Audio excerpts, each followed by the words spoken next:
Depression and anxiety? सारे yes. कितने कितने चाहते हैं ये हो आज के सेशन का टॉपिक? जी, जो डिप्रेशन वर्ड है आजकल बहुत कॉमन हो गया है, छोटे छोटे बच्चे भी कह रहे हैं कि मैं डिप्रेस हूँ। हंसने वाली बात नहीं है, और वो दवाइयाँ खा रहे हैं। अब सबसे पहले हमको मिल करके ये समझना है व्हाट इज डिप्रेशन, और फिर देखेंगे कि इसका क्या सोल्यूशन है। क्या ये सिर्फ एक साइकोलॉजिकल सोच है, या फिर इसका फिजिकल जो हमारे अंदर केमिकल जो इम्बैलेंसेस हो रहे हैं ब्रेन के अंदर, उससे भी कोई कनेक्शन है? सर डिप्रेशन बेसिकली मुझे ये लगता है कि वो चीज़ है जब हम बहुत ज़्यादा एक्सपेक्ट करते हैं और हमें डर होता है कि हम वो एक्सपेक्टेशंस को फुलफिल नहीं कर पाएंगे। वो किसी और की भी एक्सपेक्टेशन हो सकती है, वो हमारी भी एक्सपेक्टेशन होती है। तो जब वो एक्सपेक्टेशन फुलफिल नहीं हो पाती, अल्कोहल ले लेते हैं, सिगरेट्स ले लेते हैं।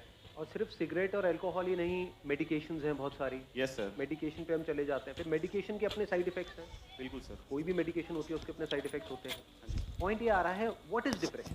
पीछे उनको देना मुझे। स्टेट ऑफ माइंड पे डिपेंड कर रहा है कि हम नेगेटिव सोच रहे हैं या पॉजिटिव। कि जिस तरह से हम सोच रहे हैं, जिस तरह से हमारे फीलिंग्स इमोशंस काम कर रहे हैं, क्या इसके पीछे कोई फिजिकल रीजन भी है? हम क्या करते हैं, हमेशा एक प्रॉब्लम के एक छोटे से फ्रेगमेंट को देखते हैं और उस फ्रेगमेंट पे काम करते रहते हैं। होलिस्टिक अप्रोच नहीं है हमारी। होलिस्टिक मतलब कि हम पूरी तरह से नहीं देखते हैं किसी भी प्रॉब्लम को।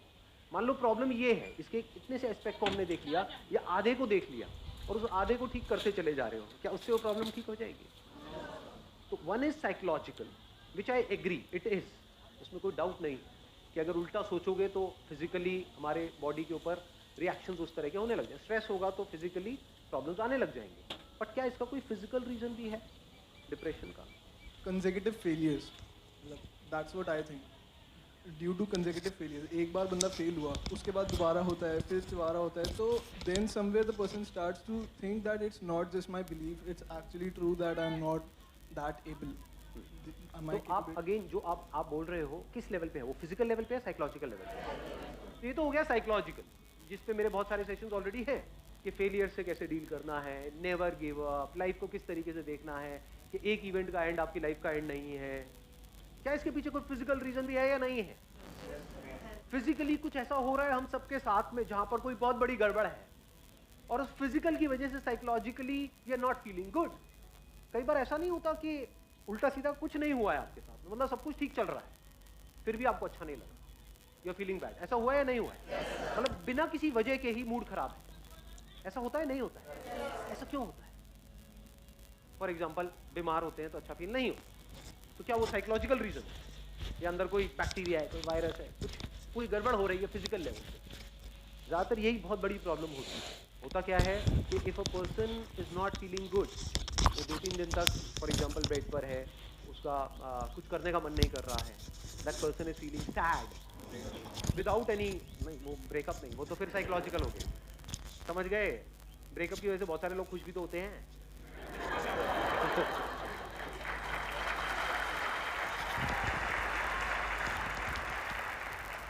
ध्यान से समझना, आप किसी डॉक्टर के पास में जाओगे तो वो साइकोलॉजिकल पे ज्यादा ध्यान नहीं देगा। वो क्या करेगा, फटाफट से अपना वो निकाला, उस पर लिखा ये खा लो, तो वो किस लेवल पे काम कर रहा है?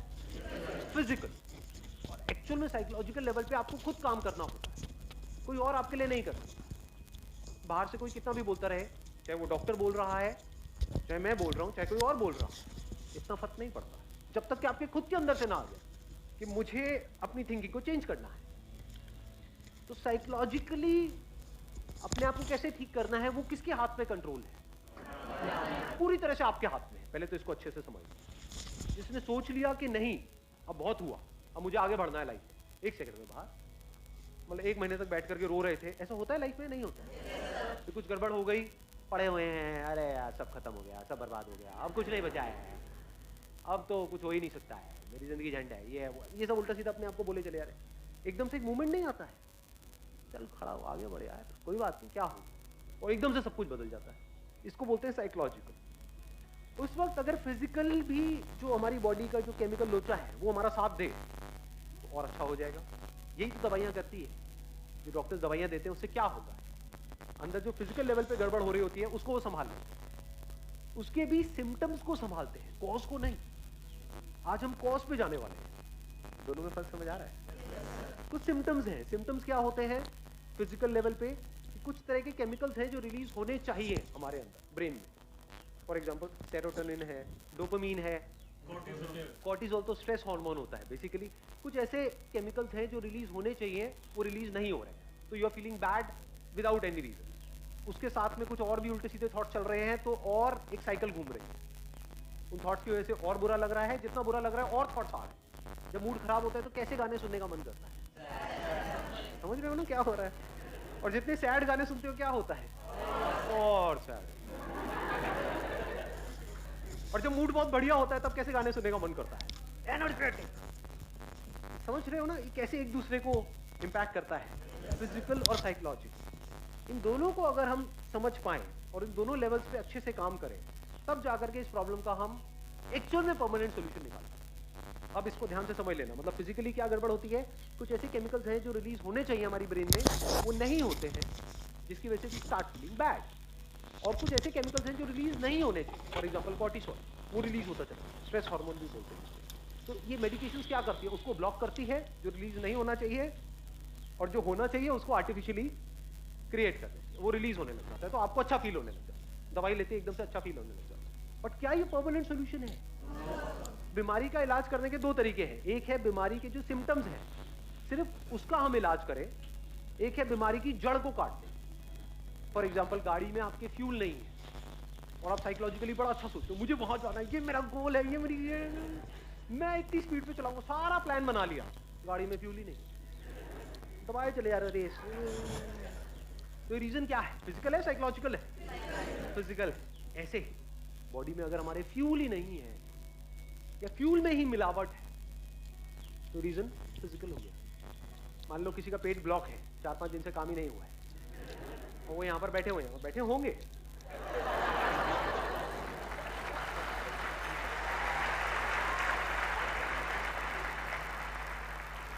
क्या वो ढंग से समझ पाएंगे कि मैं बोल क्या रहा हूं? सब ब्लॉक हुआ पड़ा है। आयुर्वेदा क्या कहता है? हर बीमारी की जड़ क्या है? पेट है। ये पता है हमको? क्योंकि जो भी फ्यूल चाहिए हमारी बॉडी को, चाहे ब्रेन को चाहिए, चाहे और ऑर्गन्स को चाहिए, कुछ भी चाहिए, यानी जो हम खाते हैं उसको एनर्जी में कन्वर्ट करने का काम कहां पर होता है? यहाँ पर। तो अगर पेट हमारा ठीक काम नहीं कर रहा है तो ब्रेन कैसे ठीक काम करेगी? लगाओ दिमाग। मैं bachelor of Ayurvedic medicine surgery का स्टूडेंट हूँ। मैं एलोपैथी भी पढ़ता हूँ। तो जब आप आज बात कर रहे थे तो मेरे माइंड में सारी वही ड्रग्स आ रही थी, anti depressant, anti sedatives, anti hypnotics, जो आजकल डॉक्टर्स देते हैं।